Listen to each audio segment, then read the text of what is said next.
சேலம் பெரியார் பல்கலைக்கழகத்துடைய துணைவேந்தரான ஜெகநாதன் மீது charge sheet file பண்ணுவதற்கு தடையே கிடையாது. அவர் மீது சார்ஜ் ஷீட் ஃபைல் பண்ணுங்க அப்படின்னு சொல்லிட்டு கோர்ட் ஒரு உத்தரவு போட்டிருக்கிறாங்க.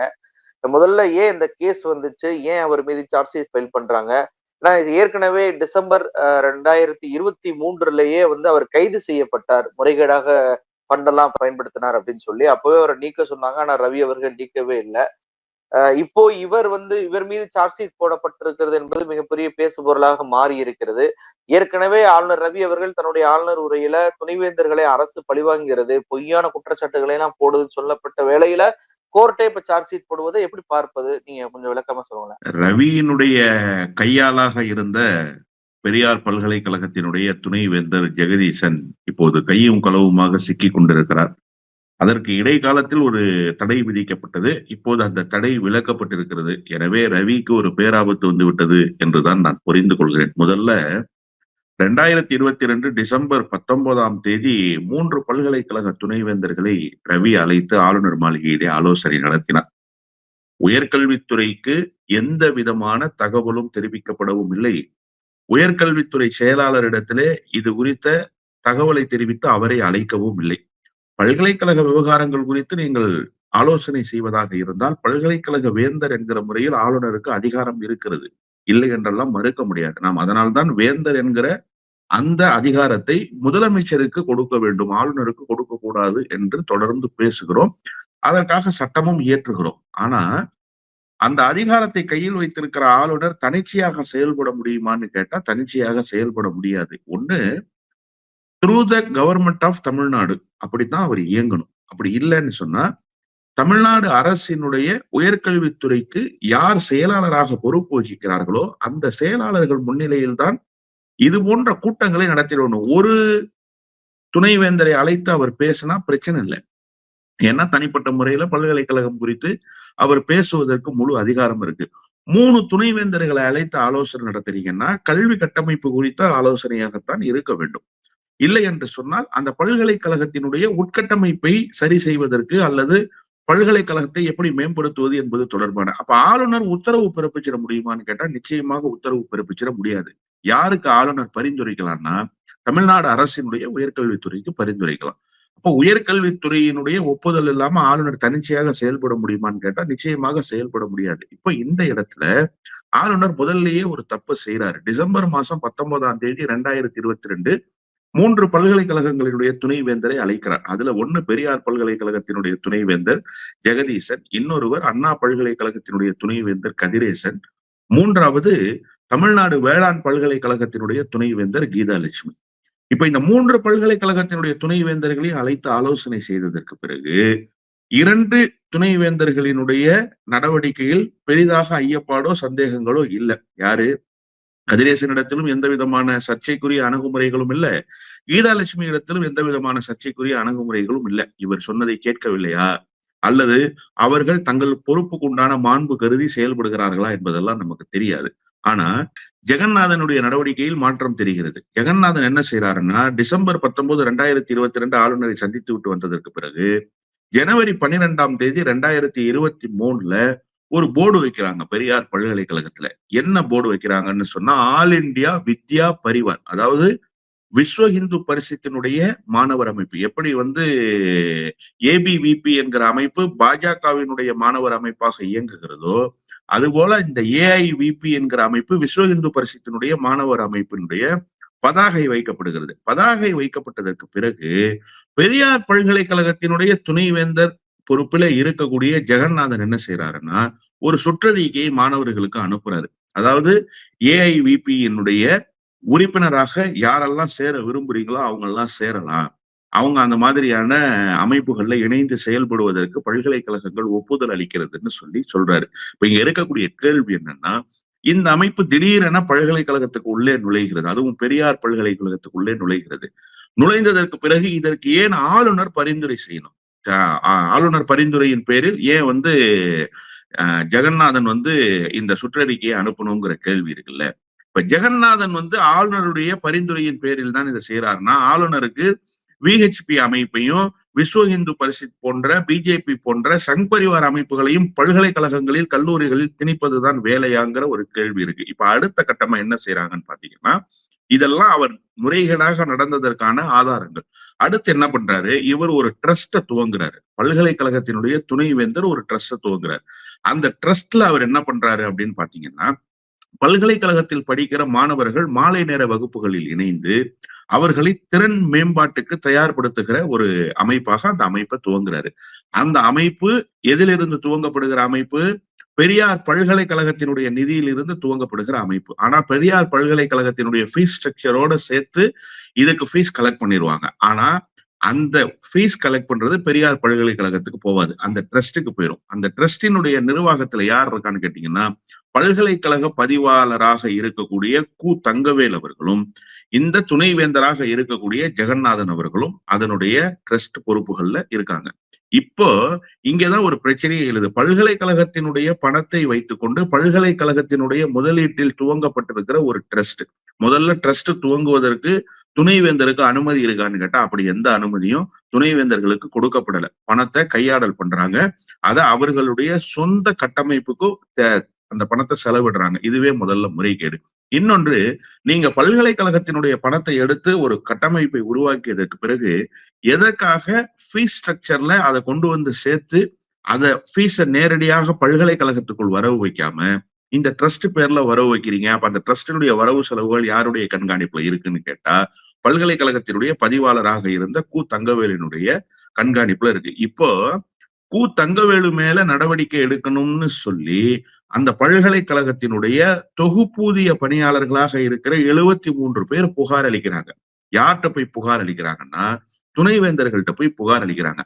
புகாரை கொடுத்தவர்களினுடைய புகாரை வாங்கி பார்க்க வேண்டிய துணைவேந்தர் ஜெகநாதன் என்ன செய்யறாருன்னா, புகாரை கொடுத்தவர்கள் மீதே நடவடிக்கை எடுக்கிறார். தங்கவேலு மேல நடவடிக்கை எடுக்கல, மாறாக 73 பணியாளர்கள் மேல நடவடிக்கை எடுக்கிறார். இப்ப இந்த 73 பணியாளர்களையும் இடைநீக்கம் செய்யறதா ஒரு உத்தரவு போடுறோன்னு 73 பணியாளர்களும் சேர்ந்து சட்ட ரீதியாக போராட்டத்துக்கு தயாராகிறார்கள். அது ஃபர்ஸ்ட் பெட்டிஷனா ஃபைல் ஆகுது. ஒன்று. ரெண்டாவது என்னன்னு பார்த்தா, இந்த பணத்தை கையாடல் பண்ணிருக்கிறாரு இல்லையா, இந்த பணத்தை கையாடல் பண்ணதுக்காகவே ஒரு விசாரணையை நடத்தணும்னு சொல்லி அதே பல்கலைக்கழகத்தில் பணியாற்றக்கூடிய இளங்கோவன் என்கிற ஊழியர், பல்கலைக்கழக ஊழியர் சங்கத்தினுடைய பிரதிநிதி ஒரு மனுவை கொடுத்தோன்னே உடனடியாக தமிழ்நாடு அரசு ஒரு விசாரணை நடத்துது. அந்த விசாரணையை யாருடைய தலைமையில் நடத்துகிறது என்று சொன்னால், கல்வித்துறையினுடைய கூடுதல் செயலாளராக இருந்த பழனிசாமி தலைமையில நடத்துறாங்க. இப்ப பழனிசாமி தலைமையில் நடத்திய விசாரணையில என்ன நிரூபணமாகுதுன்னா, தங்கவேலு என்கிற பல்கலைக்கழகத்தினுடைய பதிவாளர் தவறாக பணத்தை கையாடல் செய்திருக்கிறார். அந்த பணம் தனிப்பட்ட முறையில் பயன்படுத்தப்பட்டிருக்கிறது, அதற்கான ஆதாரங்கள் நிரூபிக்கப்பட்டிருக்கின்றன சொல்லி பல்கலைக்கழகத்தினுடைய பதிவாளர் மீது சுமத்தப்பட்ட குற்றத்தை யார் நிரூபிக்கிற வகையில அறிக்கை கொடுக்குறாங்கன்னு கேட்டீங்கன்னா, அரசினுடைய கல்வித்துறைக்கு கூடுதல் செயலாளராக இருக்கிற பழனிசாமி கொடுக்குறார். இப்ப தமிழ்நாடு அரசு என்ன பண்ணுதுன்னா, இவரை விசாரணை வளையத்துக்குள் கொண்டு வரணும், இவரை சஸ்பெண்ட் பண்ணணும்னு சொல்லி பல்கலைக்கழகத்தினுடைய துணைவேந்தருக்கு உத்தரவு போடுறாங்க. துணைவேந்தர் அந்த உத்தரவை மீறி செயல்படுறார். உடனே இளங்கோவன் என்ன பண்றாருன்னா கோர்ட்டுக்கு போறார். இந்த மாதிரி தமிழ்நாடு அரசு ஒரு உத்தரவு பிறப்பித்ததற்கு பிறகும் இளங்கோவன் ஆகிய நான் இந்த மனுவுல என்ன குறிப்பிட விரும்புறேன்னு சொன்னா, ஜெகநாதன் அவர்கள் நடவடிக்கை எடுப்பதற்கு தவறுறாரு, தங்கவேலுக்கு ஏதோ ஒரு இன்ஃபுளுயன்ஸை ஜெகநாதன் செய்யறாருன்னு சொல்லும் போது கோர்ட் ஏன் நடவடிக்கை எடுக்கல என்ற கேள்வியை கேட்கும்போது அதற்கும் ஜெகநாதன் உரிய பதில் சொல்லல. இதன் பிறகுதான் ரொம்ப முக்கியமான ட்விஸ்ட். இந்த வழக்குகள் எல்லாம் நடந்துகிட்டு இருக்கும்போது ஜெகநாதன் என்ன பண்றாரு, தனியா போய் ஆளுநரை சந்திக்கிறார். தனியா போய் ஆளுநரை சந்தித்ததற்கு பிறகு ஆளுநரை சந்தித்து விட்டு வந்த மறாவது நாள் பல்கலைக்கழக வளாகத்துக்குள்ளேயே அலுவலர்களை அழைத்து ஒரு கூட்டத்தை நடத்துகிறார் ஜெகநாதன். அந்த ஜெகநாதன் நடத்திய கூட்டத்துல இந்த 73 பணியாளர்கள் மீது தவறான குற்றச்சாட்டுகளை சுமத்துறாரு. அதன் பிறகு சாதி ரீதியாக பேசியதாக ஒரு குற்றச்சாட்டு, பல்கலைக்கழகத்தினுடைய ஊழியர்களை வைத்துக் கொண்டு சாதி ரீதியாக பேசினார்னு ஒரு குற்றச்சாட்டு. இந்த குற்றச்சாட்டுகள் எல்லாம் எழுந்ததற்கு பிறகு இளங்கோவன் மீண்டும் ஒரு பெட்டிஷனை கொடுக்குறாரு கோர்ட்ல. என்ன பெட்டிஷன் கொடுக்குறாருன்னா, இந்த மாதிரி நடவடிக்கை எதுவுமே இல்லை, 2வது முறையா பரிந்துரை வந்துருது. இவர் மீண்டும் கோர்ட்டுக்கு இளங்கோவன் போகும்போது தமிழ்நாடு அரசு ஏன் நடவடிக்கை எடுக்கலன்னு 2வது பரிந்துரையை அனுப்புது. ஏன் நடவடிக்கை எடுக்காம நீங்க வச்சிருக்கிறீங்க தங்கவேலு மேல, உடனடியா நடவடிக்கை எடுங்கன்னு சொன்ன உடனே இதையும் இந்த பரிந்துரையும் அவர் கோர்ட்ல போட்டோன்னே கோர்ட்ல கேஸ் ஃபைல் ஆயிடுது. இப்போ இந்த ஜெகநாதன் ஆளுநரினுடைய ஆலோசனையின் பேரில் தான், பல்கலைக்கழக வேந்தராக இருப்பவரினுடைய ஆலோசனையின் பேரில் தான் இந்த ட்ரஸ்டை துவங்கி இருக்கிறார். பண கையாடல் நடவடிக்கைகள் நடந்திருக்கின்றன. அதற்கு துணை போனவர் தங்கவேல். இதுக்கிடையில என்ன நடந்துருச்சுன்னு பாத்தீங்கன்னா, கோர்ட் இடைக்கால தடை விதிக்குது. இந்த வழக்கை விசாரிப்பதற்கு இடைக்கால தடையை விதிக்கிறாங்க. எப்ப இடைக்கால தடை விசாரணைக்கு விதிக்கிறாங்கன்னா 2024 ஜனவரி மாதம் விதிக்கிறாங்க. 2024 ஜனவரி மாதம் விதித்த உடனேயே தங்கவேலு நியாயமாக சஸ்பெண்ட் பண்ணப்பட்டிருக்கணும். அவர் மீது துறை ரீதியான நடவடிக்கை எடுக்கப்பட்டிருக்கணும். ஆனா அவருக்கு முழு உரிமை தொகை எல்லாவற்றையும் கொடுத்து அவர் ரிட்டையர்மெண்ட்டுக்கு யாரு வழி அனுப்பி வைக்கிறாங்கன்னு பாத்தீங்கன்னா, இந்த பல்கலைக்கழகத்தினுடைய துணைவேந்தராக இருக்கிற ஜெகநாதன். இப்போ போலீஸ் என்ன சொல்லுதுன்னா, இந்த வழக்குக்கு விதிக்கப்பட்டிருக்கிற தடையை நீக்கணும்னு சொன்னோம்னா, இல்ல தடையை நீக்க முடியாது. முழு அதிகாரம் என்பது பல்கலைக்கழகத்தினுடைய துணைவேந்தருக்கு இருக்குன்னு ஒரு பெட்டிஷனை போட்டாங்க ஒரு சீனியர் அட்வொகேட் மூலமா, ஜெகநாதனுடைய தரப்பு. பல்கலைக்கழகத்துக்கு முழு அதிகாரம் இருக்கு. ஆனா துணைவேந்தர் மீதே குற்றச்சாட்டு வந்திருக்கிற போது துணைவேந்தருக்கு எங்க இருந்து அதிகாரம் வருகிறது என்ற கேள்வி நீதிமன்றம் எழுப்பினோன்ன ஜெகநாதன் என்ன பண்றாரு, நேரா போய் ரவியை மாட்டி விடுறாரு. அடுத்த பெட்டிஷன்ல என்ன போடுறாருன்னு பாத்தீங்கன்னா, எனக்கு முழு அதிகாரம் இல்லைன்னா வேந்தருக்கு முழு அதிகாரம் இருக்கு. அப்போ வேந்தருடைய உத்தரவுக்கு கட்டுப்படணும். இத வேந்தர் பாத்துக்குவாருன்னு சொல்றாரு கோர்ட்ல. அப்பதான் சொல்றாங்க, வேந்தர் அப்படி எல்லாம் பாத்துக்க முடியாதுங்க. அதற்கு உண்டான அதிகாரம் வேந்தருக்கு கிடையாது. அதனால நாங்க இந்த வழக்கை ரிவோக் பண்றோம். திரும்ப இந்த தடையை நீக்கிறோம்னு சொல்லி நீதிபதி வேல்முருகன் அவர்கள் அறிவிப்பு விடுத்ததற்கு பிறகு இப்போது ஜெகநாதன் மாட்டி விட்டிருக்கிற ரவிக்கு சிக்கல் வந்து விட்டது என்றுதான் இந்த வழக்கில் இருந்து நான் புரிந்து கொள்கிறேன். ஏன்னா ஏற்கனவே தமிழ்நாடு அரசினுடைய ரிப்போர்ட்டும் இருக்கு, இளங்கோவன் தொடுத்த வழக்கினுடைய குற்றச்சாட்டுகளும் அப்படியே இருக்கு. பண கையாடல் பண்ணது நிரூபிக்கப்பட்டுத்தான் உத்தரவுகள் தமிழ்நாடு அரசு சார்பில் பிறப்பிக்கப்பட்டது. இப்ப 3 பிரச்சனையை சந்திக்க போறார் ரவி. ஒண்ணு, ஏன் நீங்க அரசினுடைய கல்வித்துறை செயலாளர் இல்லாம துணைவேந்தர்கள் அழைத்து கூட்டம் நடத்துறீங்க? இது தமிழ்நாடு அரசு எழுப்புகிற கேள்வி ஒன்று. 2வது, ஜெகநாதனுக்கு இவ்வளவு ஏகபோக அதிகாரத்தை துணைவேந்தருக்கு வேந்தர் என்கிற முறையில் நீங்கள் எதற்காக கொடுத்து, வேற பல்கலைக்கழகத்துக்கு இந்த மாதிரி கொடுத்தீங்களா? இன்னும் எத்தனை பல்கலைக்கழகத்துக்கு கொடுத்தீங்கிறத ஒவ்வொன்னா நோண்டுகிற போது இவர் என்னென்ன பல்கலைக்கழகங்களில் எல்லாம் இந்த வேலையை செய்திருக்கிறார் என்பது தெரிய வரும். 2 பிரச்சனையாச்சா. 3வது பிரச்சனை, தங்கவேலுவை நீக்க சொல்லி துறை ரீதியாக நடவடிக்கை எடுக்க சொல்லி 2 முறை உத்தரவு பிறப்பிக்குது தமிழ்நாடு அரசு. தமிழ்நாடு அரசு பிறப்பித்த உத்தரவை மதிக்காமல் இருந்த துணைவேந்தர் மீது ஏன் நடவடிக்கை எடுக்காம இருந்தார் வேந்தர் அப்ப என்ன செய்து கொண்டிருந்தார்? நீங்க ஒரு விஷயம் ரொம்ப முக்கியமா பார்க்க வேண்டியிருக்கு. அண்ணா பல்கலைக்கழக விவகாரத்திலும் இதையே தான் உயர்கல்வித்துறையினுடைய அமைச்சர் குற்றச்சாட்டாக வைத்தார். எத்தனை பேர் இதை கவனத்தில் எடுத்தாங்கன்னு தெரியல. பல்கலைக்கழகத்தினுடைய மானிட்டரி பாடி வேந்தர் தானே. அப்ப பல்கலைக்கழகத்தில் நடக்கிற தவறுகள் குறித்து வேந்தர் தானே ஆய்வுகளை மேற்கொள்ளணும்.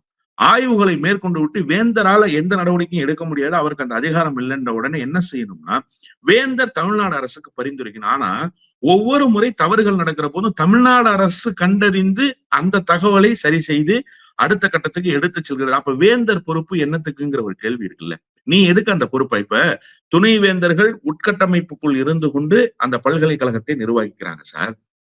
உயர்கல்வித்துறை அதற்குண்டான மானியங்களை தருகிறது. உயர்கல்வித்துறையினுடைய ஆளுகையின் கீழ் தான் பல்கலைக்கழகங்கள் இயங்கிக் கொண்டிருக்கின்றன. அப்ப இடையில அங்கேயும் ஒரு மீடியேட்டர் வேலையை வேந்தர் தான் செய்யறாரு. எப்படி ஆளுநராக இருந்து ஒரு புரோக்கர் வேலையை எங்கேயும் அங்கேயும் செய்யறதுக்காக இருக்காரோ, அப்ப வேந்தருக்கு அந்த வேலையை கொடுக்குறாங்க. நான் புரோக்கர்னு தவறாக சொல்லல, அந்த இடைப்பட்ட வேலையை அவர் செய்கிறார் என்பதற்காக சொல்கிறேன். அப்ப அந்த வேலையை கூட நீங்க சரியா செய்யல. ஆளுநர் வேலையும் சரியா செய்யல, வேந்தரினுடைய பணியும் சரியா செய்யல. இப்ப இதெல்லாம் சேர்ந்து பிரச்சனையாக ரவிக்கு முடிய போகிறது. வழக்கை மீண்டும் துவக்கி வைத்திருக்கிறது நீதிமன்றம். எனவே நீண்ட நாட்களுக்கு இவர்களால் ஓடி ஒளிய முடியாது. ஜெகநாதன் விவகாரத்தில் பல்கலைக்கழக வேந்தருக்கு ஒரு பெரிய ஆபத்து வந்து விட்டது என்றுதான் நான் புரிந்து கொள்கிறேன். நீங்க சொல்வதை வச்சு பார்க்கும்போது தனிப்பட்ட முறையில துணைவேந்தரும் பதிவாளரும் இதெல்லாம் பண்ணிருக்க வாய்ப்பு இல்லை. ஏன்னா தமிழ்நாடு அரசு போட்ட உத்தரவையே துணைவேந்தர் மீறக்கூடிய அளவுக்கு தைரியம் எந்த துணைவேந்தருக்கும் இருந்ததை நான் பார்க்கல. இது போக துணைவேந்தரை அவரை கைது பண்ண பிறகும் கூட அவர் மீது எந்த நடவடிக்கை எடுக்கல. ஆனா ஆளுநர் ரவி அவர்கள் அவருக்கு 1 வருட நீட்டிப்பு கொடுத்ததை பார்க்க முடியுது. இப்ப இவ்வளவு விஷயங்கள் நடக்கும் போதே இவருக்காக ஆளுநர் குடியரசுத் தலைவர் உரையிலையுமே இவருக்காக பரிந்து பேசுவதை பார்க்கும்போது ஆளுநர் ரவியுடைய உதவியோட தான் இவர் இதெல்லாம் பண்ணிருக்கிறாரா, நிதி மோசடி பண்ணிருக்கிறாரா அப்படின்ற கேள்வி வருது. ஏற்கனவே ஆளுநர் ரவி அவர்கள் மீதுமே நிதி மோசடி புகார் தமிழ்நாடு சட்டமன்றத்தில் வைக்கப்பட்டுச்சு. அப்போது நிதியமைச்சராக இருந்த திரு PTR அவர்கள் அந்த குற்றச்சாட்டை வச்சாரு. பல கோடி எப்படி நம்ம கொடுக்கக்கூடிய ஆளுநர் மாலை கொடுக்கக்கூடிய அந்த பில் எல்லாம் வேற மாதிரி பில்லாக கொடுக்கப்படுது. திருப்பி மிகப்பெரிய செலவுகள் வந்து காட்டப்படுது. ஆனா அது எங்க போகுதுன்னே தெரியல அப்படின்ற மாதிரிலாம் அவர் குற்றச்சாட்டுகள் வச்சாரு. இப்ப இந்த குற்றச்சாட்டும் இருக்கும்போது ஆளுநர் ரவி அவர்கள் தன்னுடைய ஆளுநர் மாளிகை பில்லை காட்டிலும் பல்கலைக்கழகத்துக்கு ஒதுக்கக்கூடிய அந்த நிதிகளையுமே மோசடிகளை செய்கிறாரா அப்படின்ற ஒரு கேள்வி வருதுல்ல. அப்ப ஆளுநர் ரவி அவர்கள் செய்யக்கூடிய இந்த கணக்கு மோசடிகளை எப்படி பார்ப்பது? உண்மையிலேயே அவருக்கும் இதுல பங்கு இருக்கு அப்படின்னு சொல்லிட்டு வெளிப்படையா பார்க்கலாமா எப்படி? அவருக்கு பங்கு இருக்கா இல்லையாங்கிறத நாம சில செய்திகளை பேசினா புரிய வந்துரும். இந்த பல்கலைக்கழகம், பெரியார் பல்கலைக்கழகத்தினுடைய ஆட்சி மன்ற குழுவினுடைய கூட்டம், இவர் ஆளுநரை போய் சந்திச்சுட்டு வந்தார்ல. டிசம்பர் மாதம் 19ஆம் தேதி போய் சந்திச்சுட்டு வந்தார்ல. அதன் பிறகு ஜனவரியில இந்த விஸ்வ இந்து பரிஷத்தினுடைய மாணவர் அமைப்புக்கு சுற்றறிக்கையெல்லாம் அனுப்புனதுக்கு பிறகு, மார்ச் 8ஆம் தேதி 2023 பல்கலைக்கழகத்தினுடைய ஆட்சி மன்ற குழு கூடுது. பல்கலைக்கழகத்தினுடைய ஆட்சி மன்ற குழுவினுடைய கூட்டம் நடந்து முடிந்ததற்கு பிறகு, அந்த கூட்டத்தின் வாயிலாக பல்கலைக்கழகத்தினுடைய துணைவேந்தருக்கு ஒரு கடிதம் அனுப்புறாங்க. அந்த கடிதத்துல என்ன குறிப்பிடுறாங்க அப்படின்னு சொன்னா, பல்கலைக்கழகத்துக்கு ஒதுக்கப்படுகிற நிதி போதுமானதாக இல்லை என்று துணைவேந்தர் தரப்பில் சொல்லப்படுகிறது. துணைவேந்தர் தரப்பில் சொல்லப்படுகிற செய்தி உண்மையெனில், உயர்கல்வித்துறை எவ்வளவு நிதி ஒதுக்கி இருக்கிறது என்பதை ஒவ்வொரு ஆண்டும் அறிக்கையின் வாயிலாக தெரிவிக்கிறது. ஆனால் அறிக்கையின் வாயிலாக ஒரு அரசு திறந்த மனநிலையில் தெரிவிக்கக்கூடிய நிதி ஒதுக்கீட்டை செலவினங்கள் எந்த அடிப்படையில் செலவு செய்யப்பட்டிருக்கின்றது என்பதை ஏன் துணைவேந்தர் தெரிவிப்பதில்லை என்பதை தங்கள் வாயிலாக கேட்டு தெரிய வேண்டுகிறோம்னு ஆட்சி மன்ற குழு ஒரு கடிதம் எழுது. உங்களுக்கு புரியுதா? பணத்தை கொடுக்கிற கல்வித்துறை இவ்வளவு நாங்க நிதியை கொடுத்திருக்கிறோம்னு திறந்த மனதோடு சொல்றாங்க. ஆனா இதை செலவு செய்திருக்கிற துணைவேந்தர் பத்தல எங்களுக்கு பணம்னு சொல்றாரே தவிர கொடுத்த பணத்தை எப்படி செலவு செஞ்சோம்னு சொல்லலன்னு சொல்றாரு. இப்ப வேந்தர் இதை வாங்கி பார்க்கணும்ல. வேந்தர் இதை வாங்கி பார்த்துட்டு பதிலே சொல்லல. அதன் பிறகு என்ன செய்யறாங்கன்னு பாத்தீங்கன்னா, பல்கலைக்கழகத்தினுடைய ஆட்சி மன்ற குழு என்ன செலவுகள் இந்த ஓராண்டு காலத்தில் மேற்கொள்ளப்பட்டிருக்கிறதுங்கிற அறிக்கையை பல்கலைக்கழகத்தினுடைய பதிவாளர்கிட்ட கேட்கிறாங்க. அதுவும் கொடுக்கலையா? 2 விஷயம் நடந்து போச்சு. இப்ப இப்படியே ஆளுநர் மாளிகை தரப்புக்கு வாங்க. இந்த பண கையாடல் விவகாரம் எந்த அளவுக்கு மோசமாக ஆளுநருடைய ஆளுகையில இருக்குங்கிறதுக்கு ஒரு சின்ன உதாரணம். ஹிந்தி திவாஸ்ன்னு ஒண்ணு கொண்டாடுறாங்க. அந்த ஹிந்தி திவாஸ் தமிழ்நாட்டுல கொண்டாட வேண்டிய அவசியமே கிடையாது. ஆனாலும் நீங்க கொண்டாடுறீங்க. சரி, மகிழ்ச்சி. ஒட்டுமொத்தமாக அந்த நிகழ்ச்சியில கலந்து கொண்டவர்களுடைய எண்ணிக்கை என்னன்னு பார்த்தா, சென்னை சுற்று வட்டாரத்தில் இருக்கக்கூடிய மார்வாடிகள் உட்பட பல்வேறு தமிழ் பேசாத வெளி மாநிலங்களிலிருந்து, குறிப்பாக வட மாநிலங்களிலிருந்து வந்தவர்களை அழைத்து தான் இந்த இந்தி திவாச நடத்துறாங்க. பங்கேற்றவர்களுடைய எண்ணிக்கை எவ்வளவுன்னு பாத்தீங்கன்னா 213ன்னு தகவல்கள் சொல்லப்படுது. அதாவது ரெஜிஸ்டர் 213 பேர். ஆளுநர் மாளிகையில இருக்கிற வேலை செய்யக்கூடிய ஆட்கள் எல்லாரையும் சேர்த்து பார்த்தா 500 பேர். வெஜிடேரியன் சாப்பாடு தான் சார் போட்டிருக்காங்க. நான் வெஜிடேரியன் சாப்பாடு கூட போடல. அதுவும் சாப்பாடு கொடுக்கல, ஸ்நாக்ஸ் கொடுத்திருக்காங்க. நீங்க ஸ்நாக்ஸ் ஒரு 500 பேருக்கு தோராயமா எவ்வளவு பேருக்கு கொடுக்கலாம்? ஒரு ஆளுக்கு 500 ரூபாய் மேனி வச்சு கொடுத்தாலுமே கூட எவ்வளவு தொகை வந்துடும்? ஆனா செலவு கணக்கு எவ்வளவு தெரியுமா? 23 லட்சம் ரூபாய். 500 பேருக்கு ஸ்நாக்ஸ் கொடுத்த கணக்கு 23 லட்சம்னு ஆளுநர் மாளிகை தரப்புல செலவு கணக்குகள் காட்டப்படுது அப்படின்னு சொன்னா, இப்ப இதுல நிதி கையாடல் நடக்கிறது என்பதை நாம் ஏற்க வேண்டுமா இல்லையா? இப்ப பல்கலைக்கழகத்திலேயும் இதே இப்ப குடியரசு தின விழாவிலையும் கூட இந்த டீ பார்ட்டி நடத்தினாரு. அதுலயும் இதே மாதிரி 27 லட்சம் ரூபாய் செலவு காட்டியிருக்கிறாங்க. ஒவ்வொரு முறை அவர் நடத்துகிற பார்ட்டிகளுக்கு குறைந்தபட்சம் 18 லட்சத்திலிருந்து 25 லட்சம், 30 லட்சம், இதற்கு குறைவா வர்றதே இல்லை. அவர் எந்த ஹோட்டல்ல இருந்து டீ வாங்கி கொடுக்குறாரு, எந்த ஹோட்டல்ல இருந்து ஸ்நாக்ஸ் வாங்கி கொடுக்குறாருன்னு கேட்டா, நம்மளும் ஒரு தடவை அவ்வளவு டேஸ்டா இருக்கிற சாப்பாடை சாப்பிட்டு முயற்சி ஏன்னா நம்மள ஆளுநர் கூப்பிட மாட்டாரு. ஒருவேளை நம்மளும் அந்த சாப்பாடை சாப்பிட்டு ட்ரை பண்ணி பார்க்கலாம் இல்லையா? ஆனா அந்த பில்லெல்லாம் இவர் முறையா கொடுக்கறது. அதனாலதான் பிடிஆர் சொன்னாரு, ஒதுக்குகிற நிதியை கையாடல் செய்கிற வேலையை ஆளுநர்கள் செய்கிறார்கள். ஆளுநர்களிடத்திலே கணக்கு கேட்க முடியாத சூழல்கள் உருவாகிறது. ஆனால் அரசுக்கு அதிகாரம் இருக்கிறதுன்னு சொன்னார். இப்ப இங்க சொல்றாங்க பாருங்க. அரசு சொல்லுது சார், இவ்வளவு நிதியை இந்த பல்கலைக்கழகத்துக்கு ஒதுக்கி இருக்கிறோம்னு சொல்லுது சார். ஆனா அந்த நிதி போதவில்லை என்று சொல்லுகிற ஜெகநாதன் அந்த நிதியை எப்படி செலவு பண்ணணும்னு சொல்லணும்ல? ஏன் சொல்லல? இது ஆட்சி மன்ற குழு கேக்குது. ஆட்சி மன்ற குழுவுல யார் இருக்கா? எல்லா தரப்பினரும் இருக்கிறார்கள். கட்சியின் சார்பில் பிரதிநிதிகளாக நியமிக்கப்பட்ட சட்டமன்ற உறுப்பினர், நாடாளுமன்ற உறுப்பினர்களும் இருக்கிறார்கள். கல்வியாளர்கள் இருக்கிறார்கள்.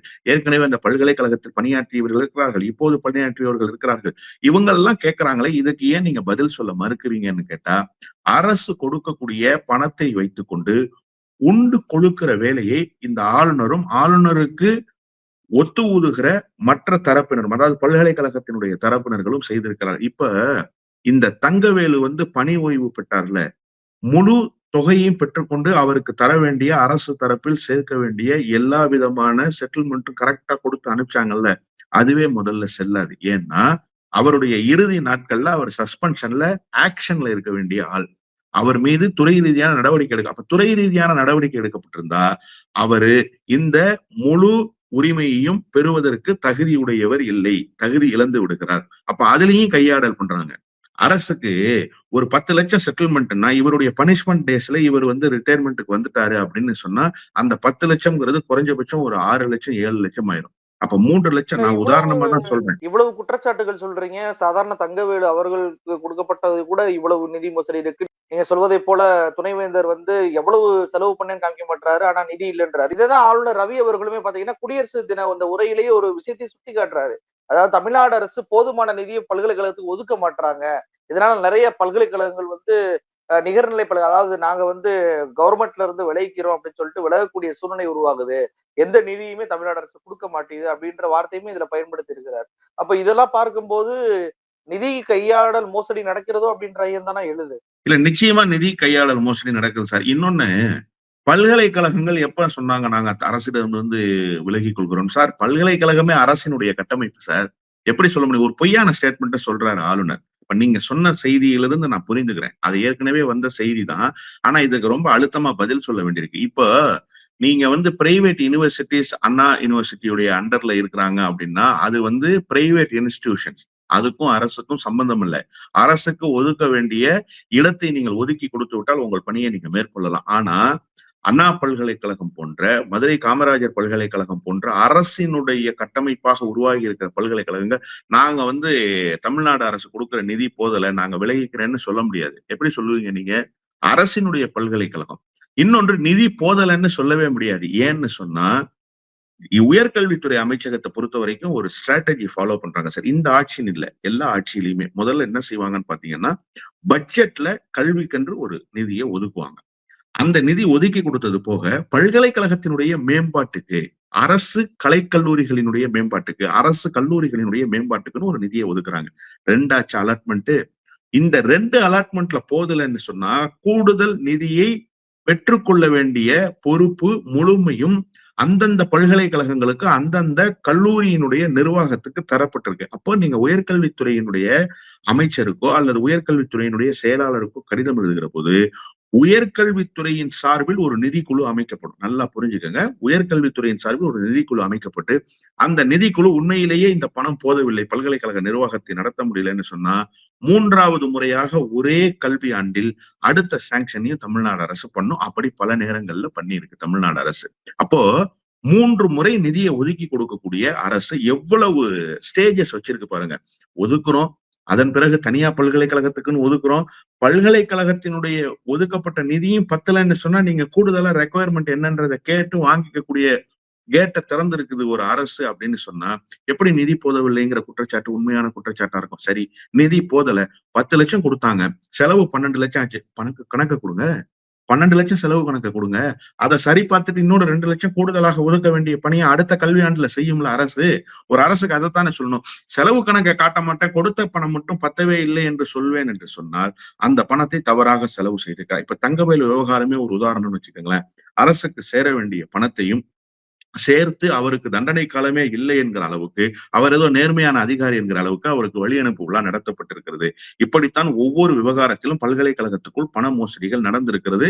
இப்ப இந்த வழக்கின் வாயிலாக அதற்கெல்லாம் முடிவு கட்டப்படும் என்றுதான் நான் உறுதியாக நம்புகிறேன். ஆளுநர் மாளிகையில தான் நிதி மோசடி பண்ணப்படுகிறது அப்படின்னு சொல்லி பார்த்தா, இவர் வேந்தராக இருக்கக்கூடிய பல்கலைக்கழகத்திலேயுமே இவ்வளவு நிதி மோசடிகள் செய்யப்படுகிறது அப்படின்றத உங்களுடைய வாதங்கள வச்சு பார்க்க முடியுது. இப்போ துணைவேந்தர் மீது சார்ஜ் ஷீட் ஃபைல் பண்ணுங்க அப்படின்னு சொல்லிட்டு கோர்ட்டே ஒரு வழிகாட்டுதல் குடுத்திருக்கிறாங்க. இந்த கேஸ் நடக்கும்போதே வேந்தரை வந்து மாட்டி விட்டிருக்கிறார் துணைவேந்தர். இப்ப மேற்கண்ட விசாரணையுமே ஆளுநர் ரவி அவர்களை இவர் மாற்றிடுவதற்கான வாய்ப்பு இருக்கிறதோ அப்படின்றத நம்மளால பார்க்க முடியுது. கிட்டத்தட்ட 3000 கோடி ரூபாய்க்கு மேல தமிழ்நாடு பல்கலைக்கழகத்திற்கு தமிழ்நாடு அரசு ஒதுக்குறாங்க. ஆனா இந்த பணம் எல்லாம் போதவில்லை என்று அறிக்கை வாயிலாக வெளியிடக்கூடிய ஆளுநர் ரவி அவர்கள் நிச்சயமாக தமிழ்நாட்டு மக்களுக்கு கணக்கை காட்ட வேண்டும் என்பதுதான் எல்லோருடைய கோரிக்கையா இருக்கு. இந்த வழக்கு விசாரணை நேர்மையாக நடைபெற்று குற்றவாளிகள் தண்டிக்கப்படணும் அப்படின்றதுதான் நம்மளுடைய பார்வையாவும் இருக்கு. நிகழ்ச்சியை கலந்து கொண்டமைக்கு ரொம்ப நன்றி சார். நன்றி.